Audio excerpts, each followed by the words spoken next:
I try not to have regrets in life. It's not productive thinking, and the choices that I've made in the past led me to become the person that I am today. Instead, I like to use those regrets in a productive way as a running coach and help other runners not make the same mistakes that I did. So here's my early marathon journey story. And my hope is that if you are early in your running or marathon journey, or you are trying to make a comeback, that the words that I wish someone would have told me are the words that you need to hear to help you stay the course. So after I'd been a runner for a few years, I got the itch that many runners do at that point, and that was to run the marathon. And honestly, I really didn't have any business going after that distance at that time. I hadn't even run a half marathon yet, and I was in no way running consistently either. But I did love racing, and so I figured that was enough. I joined a marathon training group which met for long runs on Saturdays, so that was taken care of. But once I was left to my own devices in the middle of the week, I really just had a mishmash of runs. I did the bare minimum, and it turned out that that was enough to run and walk and finish a marathon. Although those last miles, many of the last miles were incredibly grueling. And I can say that I really didn't have hardly any joy in the process. And the only fun that I really felt was the relief that I had when I crossed that finish line. I definitely said never again, and I meant it. But 2 years later, I embarked on the journey once again because my dad wanted to run a marathon and he wanted me to also do it. And so that was enough for me to say yes. So the time to train came along. I changed absolutely nothing from what I did the first time. And yeah, that quote, the definition of insanity is doing the same thing and expecting different results. That was definitely me. Anyway, the overall experience from the first time was pretty much repeated. There really wasn't anything joyful about the process or the marathon itself, other than the memories that I have of sharing miles with my dad, which I do hold that close to my heart. So after that, instead of taking the time to determine what I was doing wrong and how I could improve, I basically just said, to heck with the marathon, I don't have what it takes, and I'm done. And I was. So several years went by of short distance races, and that was it. And then my husband and I decided to start a family. So once babies entered the picture, I raced for fun here and there and ran for fitness. The marathon became a distant memory, and honestly, I just never thought that I would ever do one in the future. But as you know, time heals and things definitely change, especially when you go through big life changes, such as becoming a mom and raising little humans. And in 2017, when I knew our family was complete, I started having thoughts about wanting to try the marathon again. I definitely felt like I was a lot wiser at this point, and I think I could just really see a lot more clearly looking back at where the holes were and really what I was doing wrong. I think the first thing that I realized is that I wasn't really committed to doing well in the marathon, and that's not anything I would have admitted back when I was running them. And two, I never took the time to figure out how to do it right. And I think that if someone would have just sat me down and forced me to listen and told me what I was doing wrong and that I was doing it wrong, and that I could actually see that if I fixed these things, that I could have a really good marathon experience, I could have had fun, I could have had a much better time, that I wouldn't have been away for so long, and that I would have kept along on in the journey without quitting. So now I'm going to share with you those 5 things that I wish someone would have told me so that I wouldn't have been away from the distance so long. And my hope is that at least a couple of these resonate with you, because even though I don't want to have regrets, it is hard for me to think about these long span of time that I missed out on of my prime running years where I didn't get to see what I was capable of, and I don't want the same experience for you. I want you to be able to keep going. All right, so the first thing that I needed someone to just like shake me and say was, you are not running enough. Turns out 3 to 5 miles twice a week and one long run is not even close to enough mileage or distance in the week to find your potential in the marathon distance. Simply running more at an easy pace would have allowed me to build the aerobic endurance that I needed. I just needed more volume and time on feet. Number 2, you're running too fast. I mean it when I say I had one speed and one speed only. And that was like the find the edge of uncomfortable and hang on to it as long as possible. It didn't matter if I was running 2 miles or 15 miles. There was just one speed. And I thought that that is how it went, that you can do it at 2 miles and then you try to extend it to 3 miles till ultimately you can do that pace for 15 miles and for 26 miles. That's not at all how it works. Turns out it's way better to be running slowly all the time than it is to be running fast all the time. And that when you do incorporate speed, it's actually just best in small doses.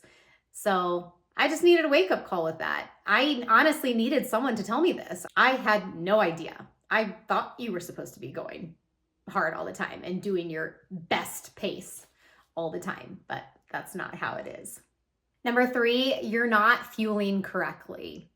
So my weekly runs, because I dreaded them so much, I would wait till the last minute of the day to get them in. Like I would work backwards from bedtime, and that's when I would start my run, and usually I would probably cut it short. So this meant that I was running these runs during the week on a full stomach, and they felt absolutely terrible. I mean, I don't know why I didn't put 2 and 2 together at that time, but I didn't. And then for the long runs, I had the opposite problem where I was hardly fueling at all. I never really read anything or had anyone tell me how I was supposed to be fueling correctly for the long runs, that I should be taking a gel or similar every 30, 40 minutes. And instead, I think I had a small breakfast, and I remember having those Cliff Blocks, which they still sell and are great if you use them appropriately. I would take one package of those for like an 18, 20-mile long run, and I thought that that was enough. And so what happened is that I would feel very sick on these long runs by the end of them. I would come home just feeling completely ill and exhausted, and I would be on the couch for the rest of the day. So if someone could have just told me like, no, you're not fueling well, and that's why you're having such a terrible experience the rest of the day after these long runs, that it's actually not normal to feel that way after the long runs. Again, you don't know what you don't know. And so if there can be someone who knows these things and tells you and you listen, it could make a 180 experience for you. Number 4, I know that I needed to hear this because I wasn't thinking it in my head for myself. And that is, you have so much potential.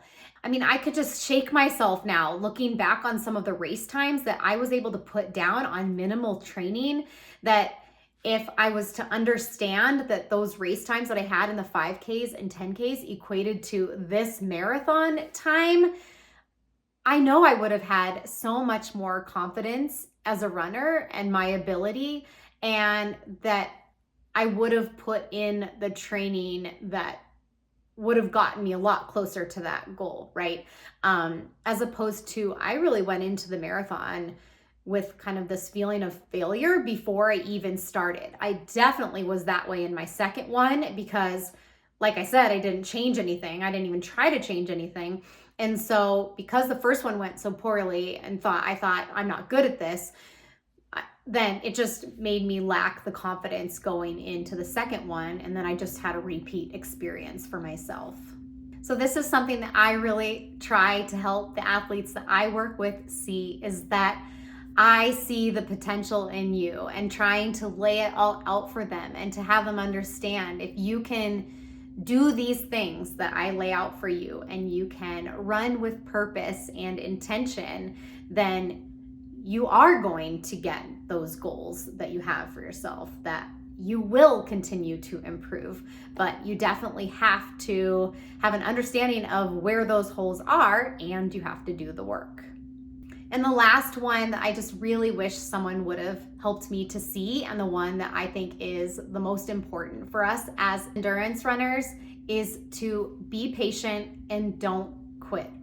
I realize now that anything worth having takes time, that there's no such thing as a quick fix or an overnight success, that the people who do really, really well in endurance running and in the marathon distance, yes, some people have more innate ability than others, but the people who are succeeding, the one thing that they all have in common is that they all work incredibly hard and they've paid their dues, that they have had years of work in front of them before they got to what we see of having this really great outcome, right? And that's what we often don't realize. Instead, we do this thing where we say to ourselves, oh, they're so much better than me. I could never be like them. They're so lucky. Instead of really having a true understanding of all the hard work that it took to get there and the patience over time and the year after year after year of putting in the work and having setbacks and continuing to push through those.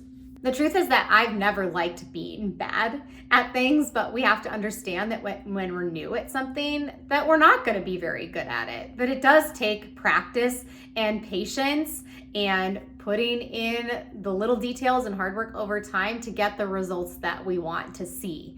And it was much easier for me back then to quit instead of facing the music and actually doing the work that I was going to need to make it happen. And so the reality is that maybe if someone would have told me these things back then, I wouldn't have listened. Maybe I was never ready to actually be fully committed back then anyway. I honestly will never know. What I do know is that in 2017, I was ready to commit to the process and I was ready to make it a long game versus just going in for one time. And I ended up taking an hour off my marathon time in the first one back, and a year later, I qualified for Boston. So once I ended up really understanding these things that I was missing out on, things propelled much, much more quickly for me. So if you're at a crossroads with your training or you just feel like you don't belong, I really urge you to look through a different lens, do your research, and get feedback from someone in the know about where your opportunities are. You'll get from point A to point B a lot faster, and it will ensure that you stay on the course towards getting your goals. So if you think my team of coaches can help you with that, I'm going to go ahead and put a link below to our coaching page so that you can just go pop around on there and see what we offer. So thank you so much for listening to my marathon journey story today. I can't believe it's actually been going on 7 years now since I've been back at the marathon distance.